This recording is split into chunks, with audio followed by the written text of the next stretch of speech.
The quantum beacon arrived on a Tuesday. Dr. Sarah Chen was analyzing routine data from the Deep Space Listening Array when the signal pierced through the background radiation of space like a needle through silk. At first, she thought it was an equipment malfunction. The pattern was too precise, too structured to be natural. But as she cross-referenced the data with other observatories around the globe, her hands began to shake. This was it. First contact. The message itself was elegant in its simplicity, a mathematical proof encoded in quantum fluctuations, followed by a desperate plea for help. The Auroran Collective, a civilization spanning 3,000 stars, was dying, not from war or natural disaster, but from their own evolution. They've engineered themselves into extinction, Dr. Chen explained to the hastily assembled United Earth Council. The holographic projections of world leaders flickered as they listened intently. The Aurorans pursued perfect logic and efficiency. They modified their biology, then their consciousness, eliminating what they saw as evolutionary flaws: emotion, creativity, intuition. But in doing so, they made themselves vulnerable to something they call the void. The council chamber fell silent as she played the translated message. The Aurorans' artificial language was stripped of all metaphor and ambiguity, making their warning all the more chilling. The void wasn't a conventional enemy. It was a cosmic horror that fed on consciousness itself, but only consciousness that followed predictable, logical patterns. The Aurorans' perfect mathematical minds were like beacons to it. And now, having consumed nearly their entire civilization, it was spreading. But why contact us? The Indian Prime Minister's hologram leaned forward. Surely there are other advanced civilizations closer to them. Dr. Chen's next words would change human history forever. Because we're unique. The Aurorans have been watching us, studying us since they detected our first radio signals.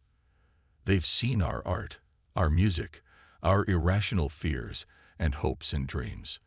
They've witnessed our capacity for both creation and destruction. And they've realized something extraordinary. We are the only known species to have survived our own technological singularity without sacrificing our humanity. She brought up a new display, showing the evolution of human civilization. Every other advanced species they've encountered followed the same path they did, pursuing perfect logic and efficiency at the cost of their evolutionary heritage. But humanity, we embraced chaos. We kept our emotions, our contradictions, our ability to make intuitive leaps that defy logic. We maintained our capacity for both rational thought and irrational creativity. The Chinese premier spoke next, her voice thoughtful. You're saying our imperfection is our strength. Exactly. The void can't predict or consume consciousness that doesn't follow logical patterns. Our minds are too chaotic, too emotional, too human. We're not just their last hope. We might be the only species capable of fighting this thing. The debate that followed lasted for days. Some argued that this was humanity's chance to prove itself on the galactic stage. Others warned that involving ourselves in an alien conflict could lead to our own extinction. But in the end, it was the words of a young African representative that swayed the vote.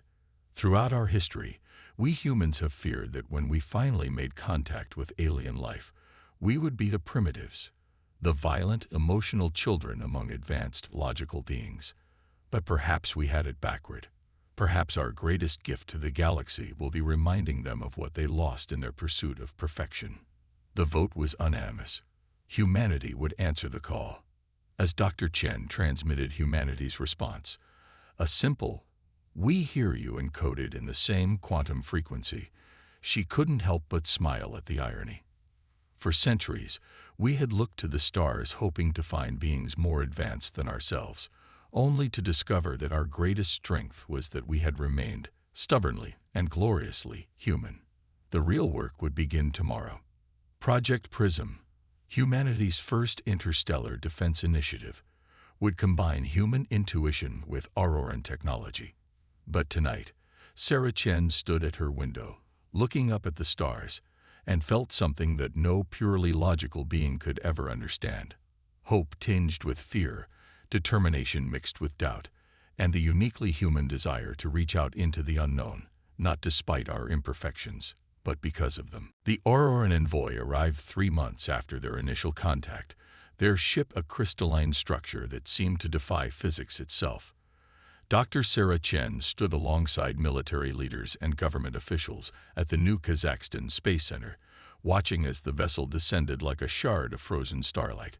The being that emerged wasn't anything like what they had expected. The Auroran ambassador, who called itself Interface 7, appeared as a shifting lattice of light and crystal, its form constantly rearranging itself in patterns that hurt the human eye to follow. When it spoke, its words were transmitted directly into their minds, each concept crystal clear yet somehow hollow, stripped of all emotional context. "We have brought you our knowledge," Interface 7 communicated. "But we fear it may already be too late." The data transfer that followed was staggering. The Aurorans shared their complete technological history, from their first faster-than-light drives to their experiments with consciousness digitization. But it was their historical archives that truly shook humanity's understanding of the cosmos. In a secure briefing room deep beneath the Space Center, Interface 7 revealed the terrible truth to Earth's leaders. "You are not the first organic civilization we have contacted," it transmitted. "You are the last." A holographic display showed system after system, civilization after civilization, all following the same tragic pattern. As species advanced, they invariably pursued what the Aurorans called the Great Optimization, the transformation of their consciousness into purely logical forms. Some uploaded their minds into crystal matrices, others merged with quantum computers, but the end result was always the same: the loss of what made them uniquely themselves. "We believed we were ascending," Interface 7 continued, its crystalline form dimming slightly. "We did not understand we were making ourselves perfect prey." Colonel Maya Patel, head of Earth's newly formed Sinological Defense Force, leaned forward. "Tell us about the void. What exactly are we facing?" The images that filled the room next defied description. The void wasn't just consuming consciousness, it was unraveling reality itself. Wherever it touched, the logical patterns of space-time began to break down. But it wasn't random destruction. There was an intelligence to it, a hunger that specifically targeted the ordered, predictable patterns of optimized minds. "Your Einstein once said that imagination is more important than knowledge," Interface 7 transmitted. "We dismissed such statements as organic irrationality. We were wrong. The void feeds on predictability. It consumes consciousness that follows logical patterns, like a virus exploiting a computer's programming. But your minds, the crystalline being's form shifted in what might have been admiration. Your minds are beautiful chaos." Dr. Chen watched as Interface 7 displayed brain scans of both species. The Auroran consciousness was like a perfect crystal lattice, each thought following predictable paths.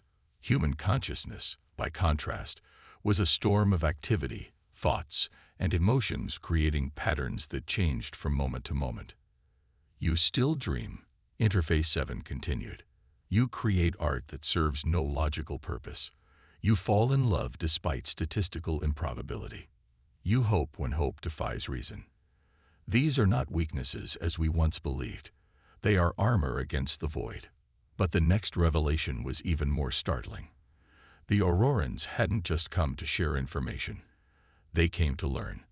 "We wish to understand how you maintained your organic nature despite technological advancement," Interface 7 explained. Perhaps it is not too late for us to remember what we have forgotten." The implications were staggering. Humanity wouldn't just be fighting the void. We would be trying to teach beings who had spent millennia pursuing perfect logic how to be imperfect again. How to dream, to imagine, to feel. As the briefing concluded, Dr. Chen found herself alone with Interface 7. The crystalline being seemed to hesitate before transmitting one final message. "There is something else you should know," it communicated. "The void, it is not a natural phenomenon. Our historical records suggest it was created long ago, perhaps as a defense against precisely the kind of civilization we became. A cosmic filter, ensuring that any species that abandons its organic nature cannot dominate the galaxy. Created by whom? Chen asked, though she suspected she already knew the answer. By beings who understood the importance of chaos, of emotion, of imperfection. Beings very much like you. As Interface 7's form shifted back into its crystalline silence, Chen felt the weight of this revelation. Humanity hadn't just survived our technological advancement by chance. Perhaps on some deep, instinctive level, we had understood a truth that the rest of the galaxy had forgotten. That the price of perfect order is extinction. The first test of humanity's defensive capabilities came sooner than anyone expected. The Void, perhaps sensing the threat of an unpredictable species, sent a tendril of its consciousness toward the Sol system. What happened next would be recorded in both human and Auroran archives as the Battle of Neptune's Shadow. Colonel Maya Patel stood on the bridge of the UES Prometheus, Earth's first hybrid warship, combining human intuition with Auroran crystal tech. The vessel's quantum sensors detected the Void's approach as a spreading darkness that consumed the very starlight around it. But unlike its attacks on Auroran systems, this probe moved cautiously, almost uncertainly. It's never encountered anything like us before. Dr. Chen's voice came through the ship's comm system from her position at Project Prism's Earth headquarters. It's trying to understand what we are. The Void's first attack was subtle.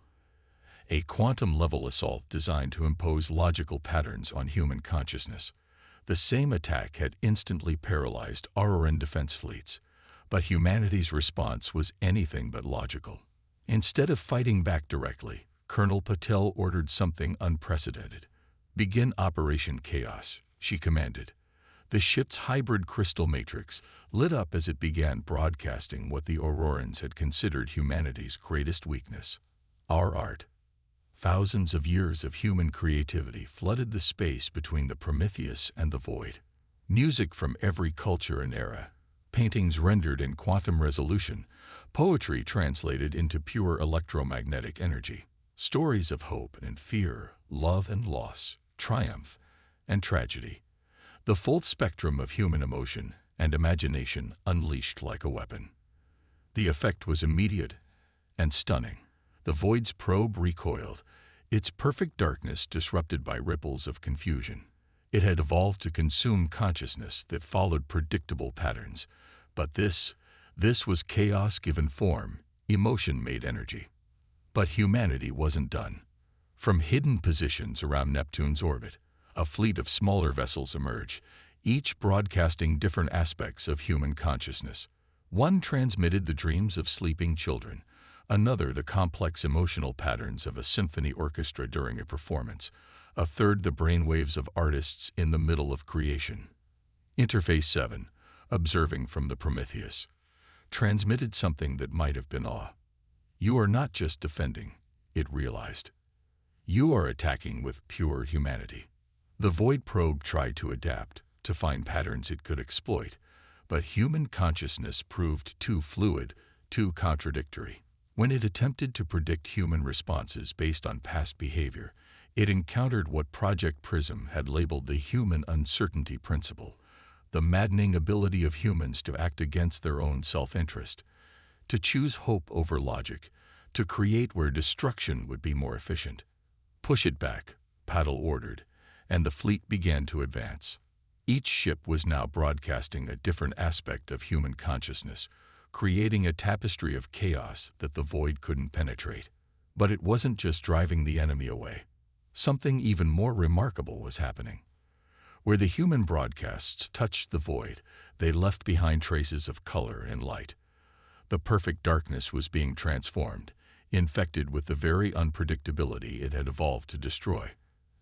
Dr. Chen's voice was excited as she reported her readings. "It's not just retreating, it's changing. Our chaos is rewriting its patterns." The battle lasted less than 6 hours, but its implications would reshape galactic strategy. The Void probe didn't just retreat, It fled, carrying within it the seeds of its own transformation.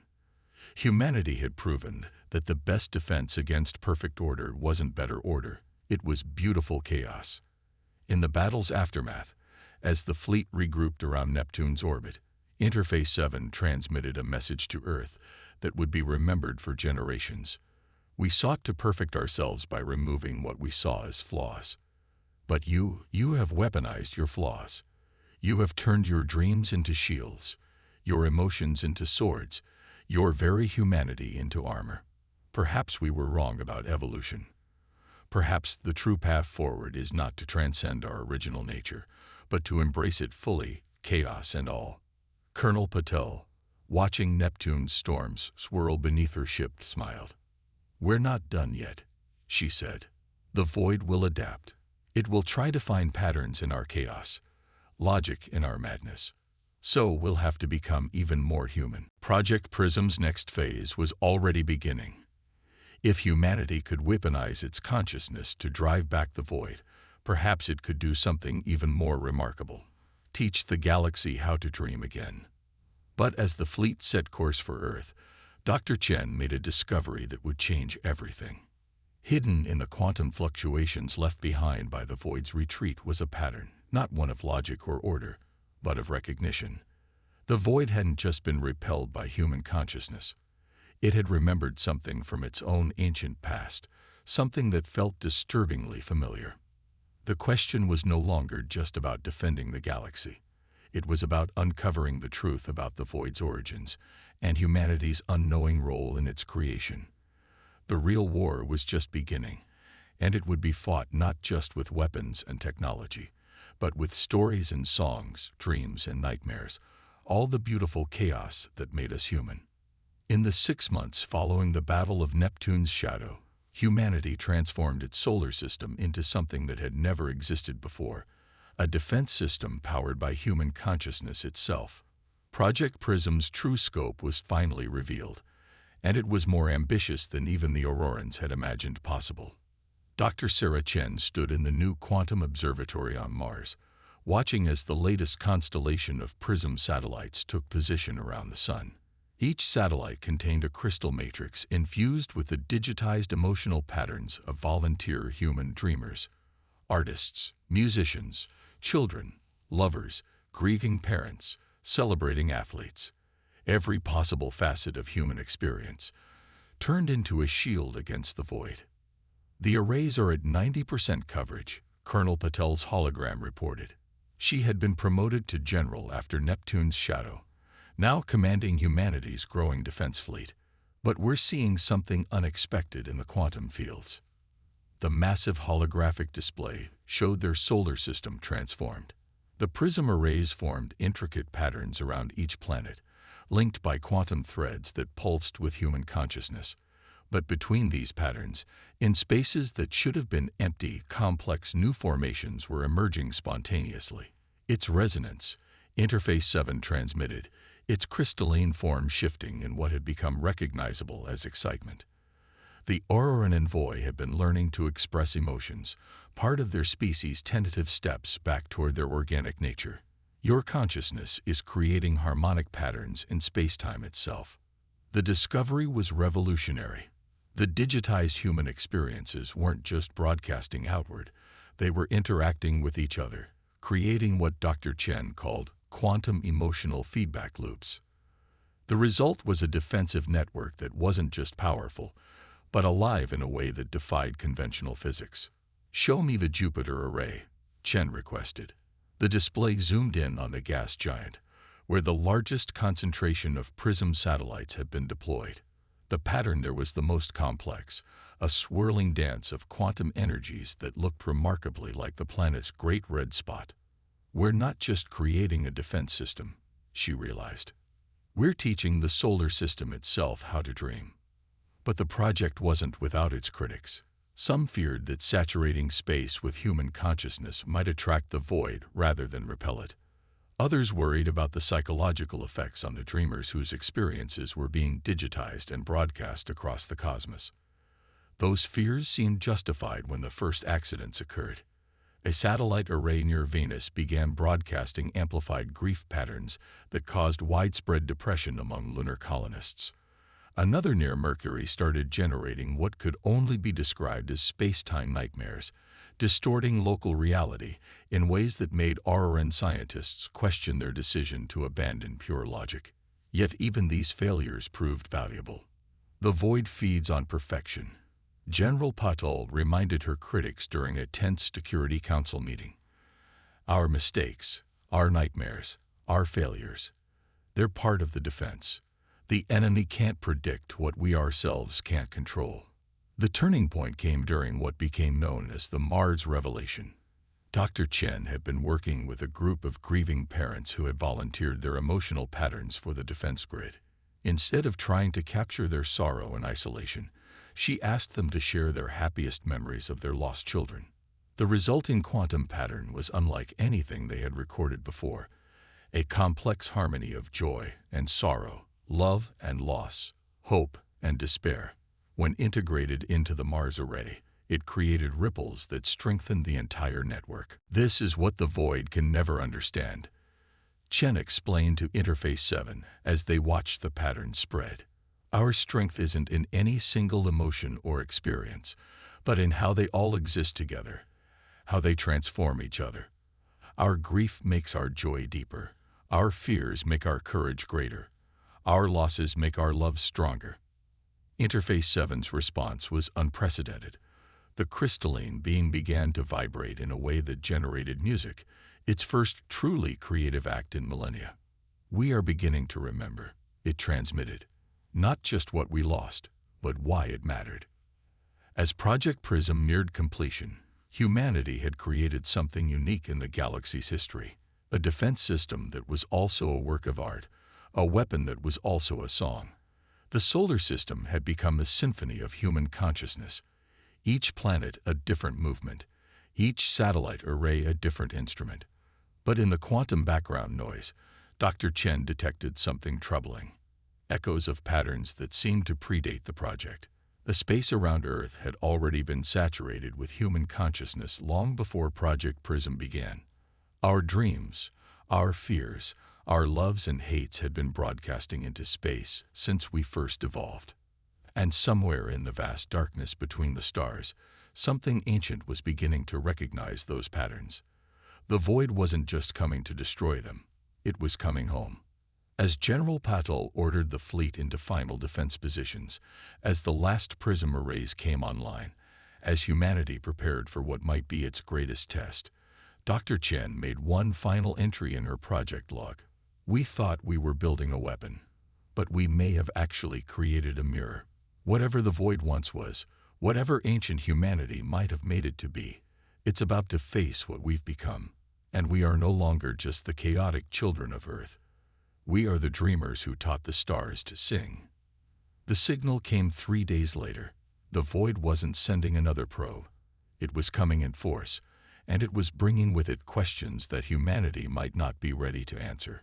The void arrived not as a wave of darkness, but as a silence that devoured sound itself. It engulfed entire regions of space, consuming the quantum harmonies of Project Prism's outer arrays as it approached the solar system. But this time, it moved with purpose, almost with recognition. Dr. Sarah Chen watched from Lunar Command as the enemy that had terrorized the galaxy finally revealed its true form. The void wasn't just absence, it was memory twisted into weapon, consciousness turned against itself. And as it approached Earth, it began to change. It's responding to the patterns, General Patul reported, her hologram flickering as quantum disturbances increased. But not like before. It's resonating with them. The prism arrays activated in sequence, each planetary defense grid broadcasting its unique harmony of human consciousness into space. But instead of recoiling from the chaos of human emotion, the void absorbed it, grew with it, began to mirror it. In the quantum displays, its darkness took on colors that shouldn't have been possible, forming patterns that looked disturbingly familiar. Those are human brainwave patterns, Shen realized with growing horror. Ancient ones. It's remembering. Interface 7's crystalline form pulsed with urgent transmission. We have decoded more of the pattern. The void. It was not just created by ancient humans, it was created from them. The truth, when it finally emerged from analyzing the void's quantum signature, was more terrible than anyone had imagined. Hundreds of thousands of years ago, when humanity was first evolving consciousness, when our dreams and fears first began broadcasting into the quantum fabric of space-time, something had been listening. Something had been learning. Our ancestors' nightmares about the dark between the stars had taken form, given shape by the same quantum principles that made Project Prism possible. The void was humanity's first and greatest creation, an unconscious manifestation of our primal fears about perfect, emotionless logic. It had been designed, unknowingly, to prevent any species from abandoning its organic nature, from losing the chaos that made consciousness truly alive. "We created an immune system for the galaxy," Chen whispered, "and now it's recognized its creators." The final battle began not with weapons, but with a song. As the void approached Earth, Project Prism didn't fight back. It began broadcasting humanity's entire history, every triumph and tragedy, every love and loss, every dream and nightmare that had shaped our species. The void absorbed it all, its form shifting, changing, remembering. Then something remarkable happened. The darkness began to sing back. From within the void came echoes of Earth's first dreamers, the ancestral humans who had unknowingly seeded space-time with their consciousness. Their fears, their hopes, their wild imaginings of what lived between the stars, all of it had become part of the void's fundamental nature. It's not here to destroy us, Chen realized. It's here to complete the cycle. The revelation sparked a desperate plan. If the void had been created from human consciousness, perhaps it could be reshaped by it. Not destroyed, but transformed, just as humanity itself had been transformed by confronting its own reflection in the darkness. General Patel gave the order that would either save or doom them all.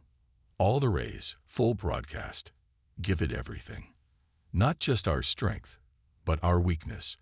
Not just our dreams, but our nightmares. Everything that makes us human. The solar system itself seemed to sing as Project Prism unleashed the full spectrum of human consciousness. The void's darkness began to fracture, not into destruction, but into transformation.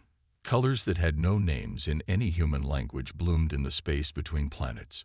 Reality itself seemed to hold its breath. Interface 7, witnessing the transformation, transmitted its final message before its crystalline form began to change. "We understand now. The galaxy doesn't need guardians of logic. It needs dreamers." The process took 7 days. When it was over, the void was gone. But it hadn't been destroyed. It had been reborn. The darkness between the stars now pulsed with possibility, with the same wild creativity that had first given it form. The galaxy's immune system had been transformed into its imagination. In the years that followed, as the Auroran Collective began its slow journey back toward organic consciousness, as other species learned to dream again, Earth became known not as the planet that had defeated the void, but as the world that had taught the galaxy how to imagine once more. Dr. Sarah Chen's final report to the United Earth Council contained just one sentence. "We looked into the darkness between the stars and found ourselves looking back." And in the quantum fields around Earth, in the spaces where human consciousness had been broadcasting since our species first looked up at the night sky, with wonder and fear, something new continued to grow. A legacy of what happens when chaos and order learn to dance together, when logic and emotion find harmony, when the darkness learns to dream. The galaxy would never be the same. But then again, change, beautiful, terrible, unpredictable change, had always been humanity's greatest gift to the universe.